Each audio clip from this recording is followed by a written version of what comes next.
Salut à tous et à toutes les amis, c'est Youk et bienvenue pour cette nouvelle vidéo sur Zenless Zone Zero. Aujourd'hui, on va parler donc du coup de la sortie de la 1.5, à quoi s'attendre de la 1.5 parce qu'on est du coup aux portes de ce live en tout cas de la 1.5 qui arrive donc du coup, je le répète parce que j'ai fait la vidéo hier, ça arrive demain donc du coup vendredi à midi 30, midi et demi. Donc évidemment, soyez présents, que ce soit sur Twitch ou sur YouTube pour regarder ça. Et si jamais vous n'êtes pas là, évidemment, vous inquiétez pas, il y aura la rediff déjà sur les plateformes de Zenless Zone Zero et vous aurez le récap sur ma chaîne YouTube pour ne rien manquer. Dans tous les cas, ne vous inquiétez pas, je vais communiquer partout pour vous faire le plus gros briefing possible.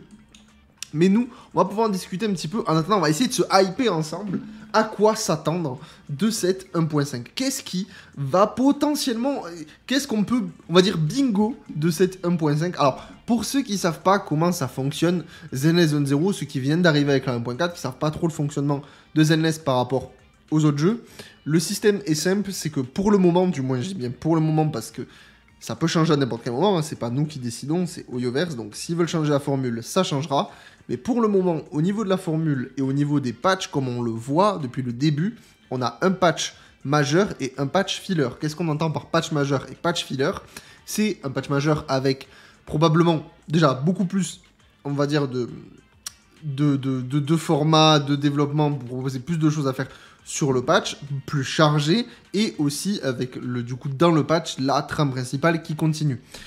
Un patch filler, il n'y en a pas, avec un contenu qui, généralement, est un peu plus maigre, pour travailler, justement, sur ces plus gros patchs. C'est ça qu'on appelle, du coup, patch majeur, patch filler.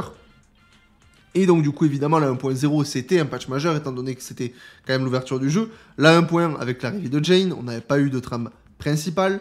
Donc, patch filler. 1.2, on a eu César avec toute la quête, la couronne du suzerain, tout ça. Donc, on était clairement sur un patch majeur. Avec derrière la 1.3, derrière patch filler, avec la quête spéciale de Yanagi, mais on n'avait pas de trame principale qui avait continué. Là, maintenant, on est rentré en 1.4 avec complètement un patch majeur, le chapitre 5 qui a été accessible. Et donc là, on va arriver donc en 1.5, du moins, on va parler du live 1.5 qui va nous présenter cette version, qu'est-ce qui va arriver, parce que ça va arriver quand même relativement bientôt, hein, ça arrive dans 11 jours, donc quand même, ça arrive assez vite.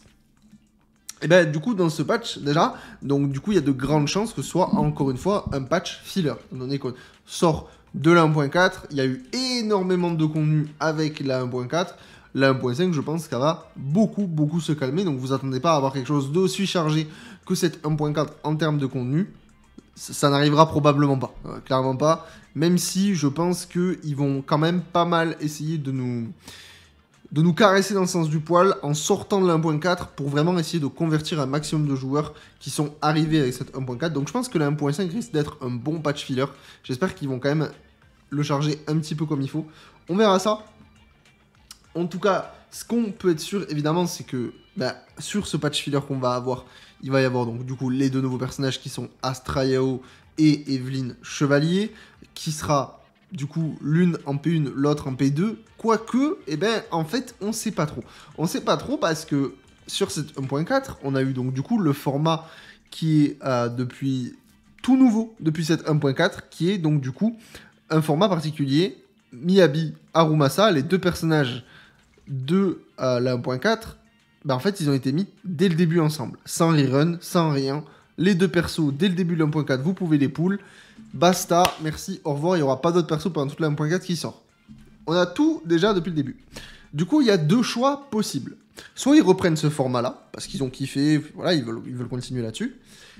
Et donc, dans ces cas-là, on aurait Astra Yao et Evelyne Chevalier en pullable avec leur arme, comme on a exactement ici. Mais du coup, c'est-à-dire qu'il n'y aura techniquement pas de partie 2 avec un deuxième personnage qui arrive, puisque tout sera dès le début.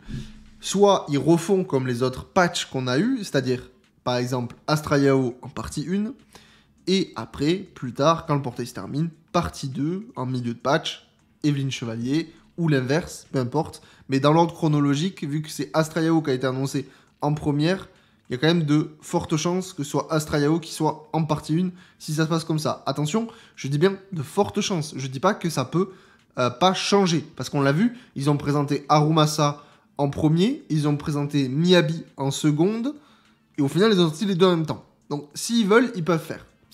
Voilà. Mais en tout cas, depuis la 1.0, sans parler de ce format-là, dans les formats classiques, ça a toujours été le premier perso annoncé.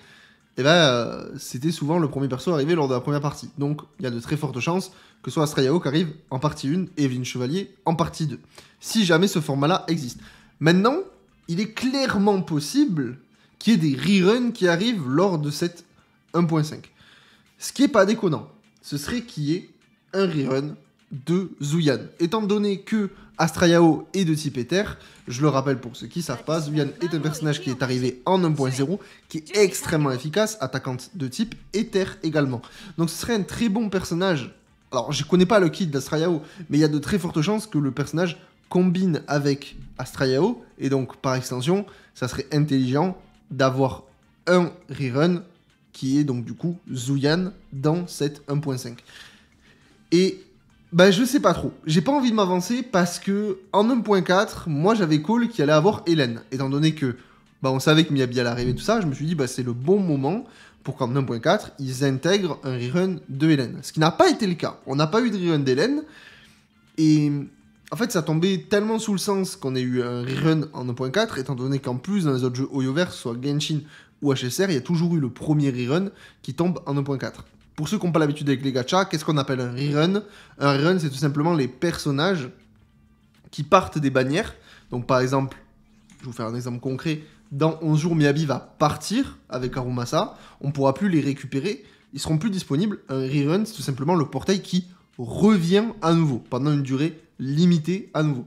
Donc là, c'est-à-dire que tous les autres personnages avant l'1.4, on ne peut pas les revoir. Il n'y a pas encore eu un seul rerun sur le jeu depuis le début du jeu. Donc, que ce soit Hélène, Zuyan, qui étaient là en 1.0, que ce soit Jane, Chini, qui sont arrivés en 1.1, que ce soit César, Burnis, qui sont arrivés en 1.2, Yanagi, et j'ai oublié qui d'autre, et Lighter, qui sont arrivés en 1.3, et pour l'instant, on n'a pas eu un seul rerun pour les récupérer.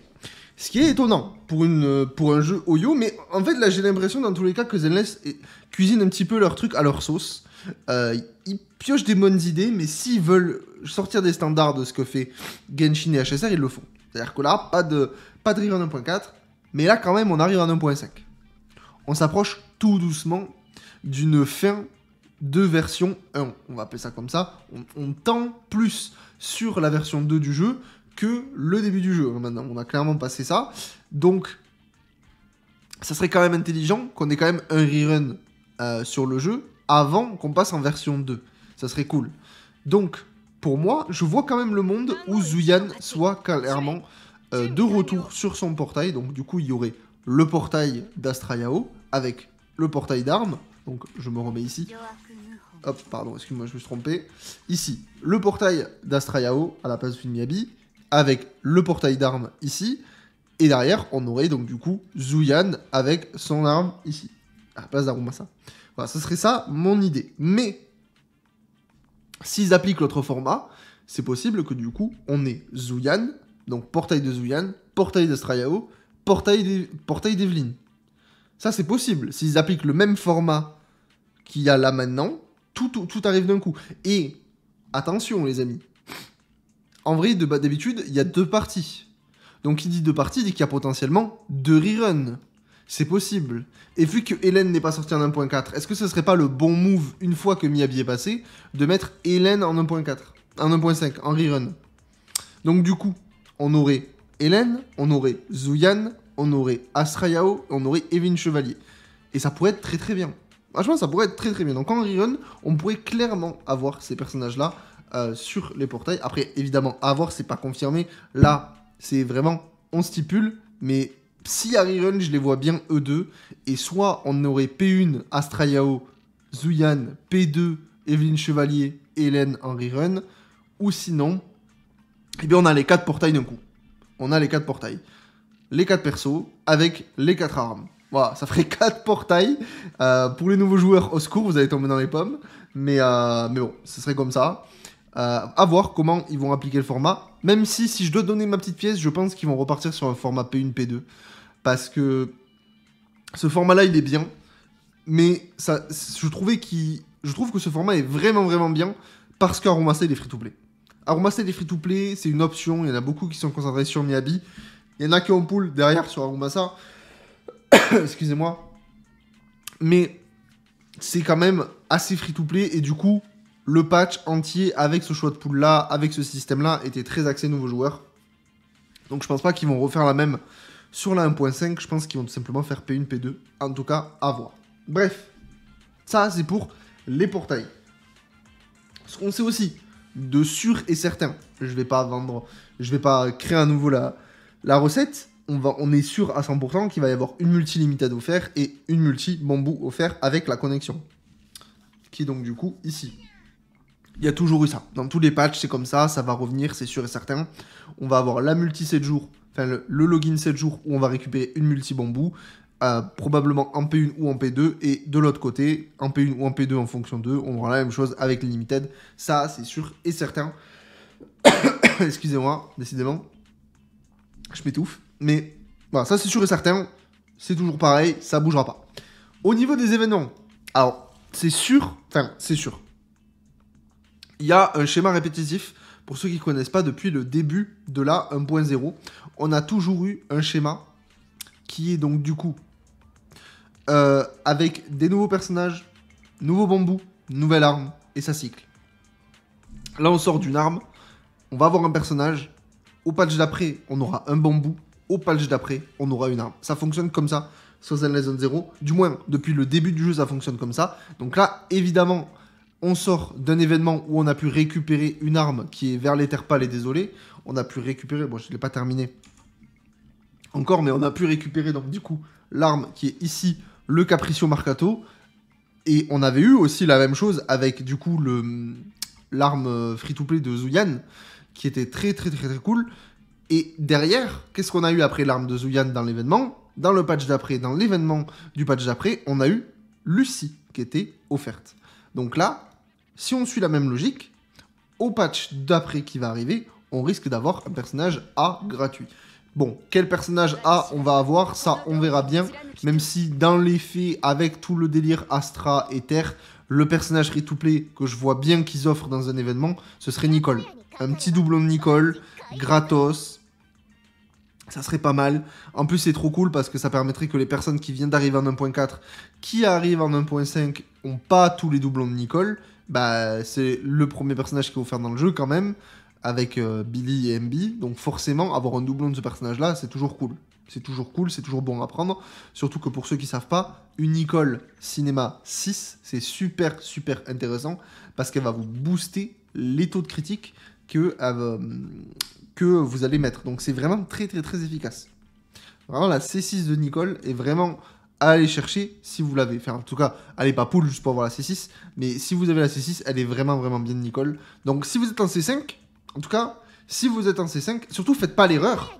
Regardez bien le personnage qui va être offert. Si c'est bien Nicole, ne faites pas l'erreur d'aller chercher des pulls sur les autres bannières pour terminer votre Nicole. Si elle est offerte, allez la farmer, allez la récupérer gratuite. Ça vous évite de gaspiller des polychromes dans le vent. Voilà. Ça fonctionne toujours comme ça depuis le début sur Zenless Zone 0. Je vois pas pourquoi ça changerait sur ce patch-là. Maintenant, c'est possible que ce soit pas Nicole, mais il y a de très fortes chances, avec le délire d'Astra Yao, tout ça, que ça le soit, étant donné que en 1.2, le personnage offert c'était Lucie, alors qu'on était dans le délire suzerain avec César, etc. Donc on était dans la faction. On était dans quelque chose de cohérent. Là, on rentre dans quelque chose de cohérent. Ils peuvent pas offrir un personnage de la même faction, étant donné qu'il n'y en a que deux dans la faction de Astra Yao que l'on connaît, Evelyn et Astra. Donc évidemment, bah, si t'as pas la faction, tu offres un personnage du même élément. Et du même élément, il y a qui? Bah, il y a Nicole. Voilà, donc pour moi, ce serait Nicole. On verra si c'est le cas ou pas. Mais dans les faits, ça me semble assez pertinent. Aussi, dans tous les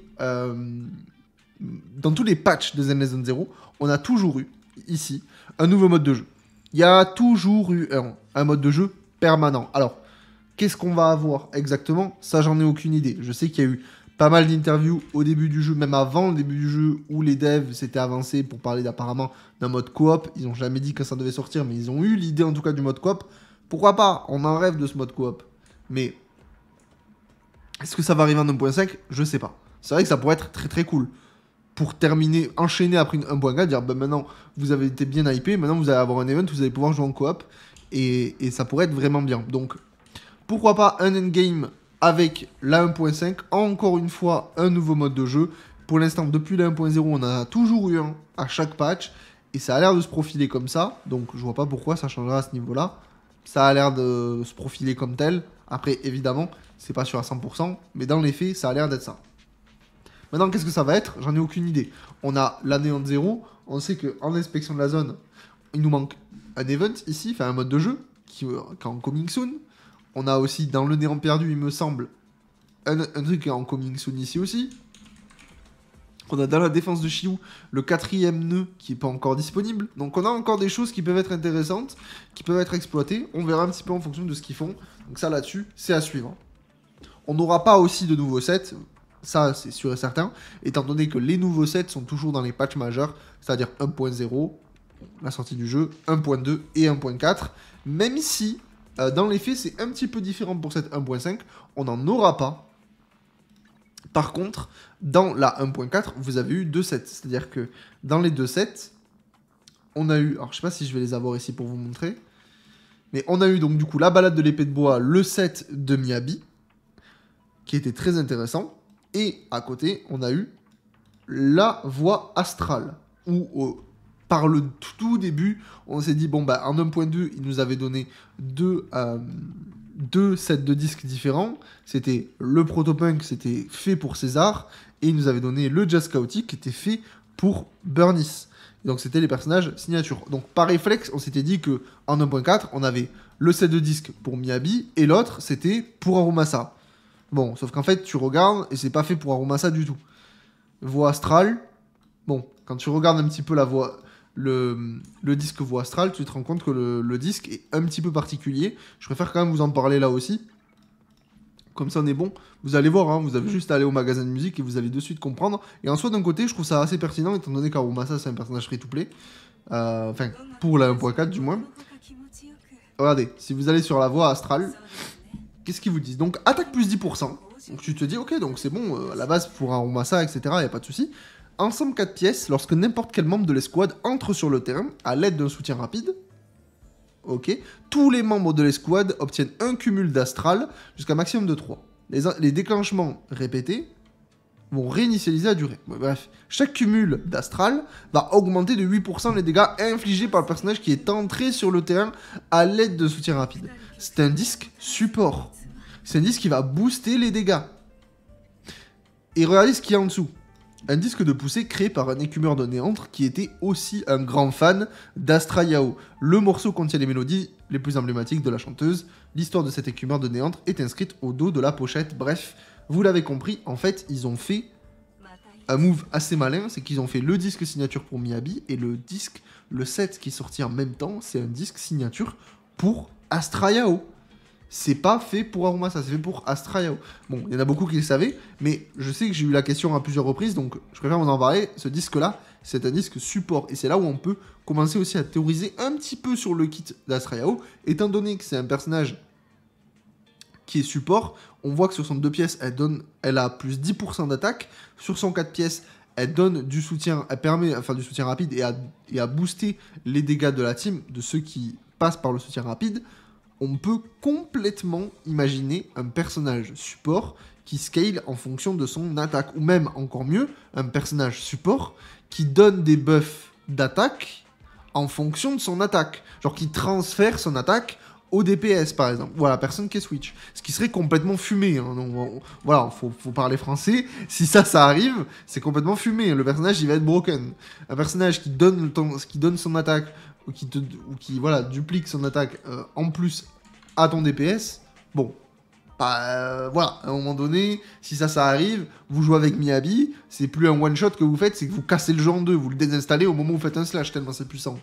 Voilà, voilà. Mais c'est vrai que sur le papier, ça a l'air d'être un truc un peu comme ça. Ça a l'air vraiment très fort. On verra évidemment le kit. De toute façon, on en saura plus demain. Donc on va pas spéculer non plus pendant 1000 ans. Mais ça a l'air de tourner en tout cas autour du soutien rapide, autour de l'attaque, des dégâts. Donc à voir. Voilà un petit peu tout ce qu'on sait de quasiment sûr.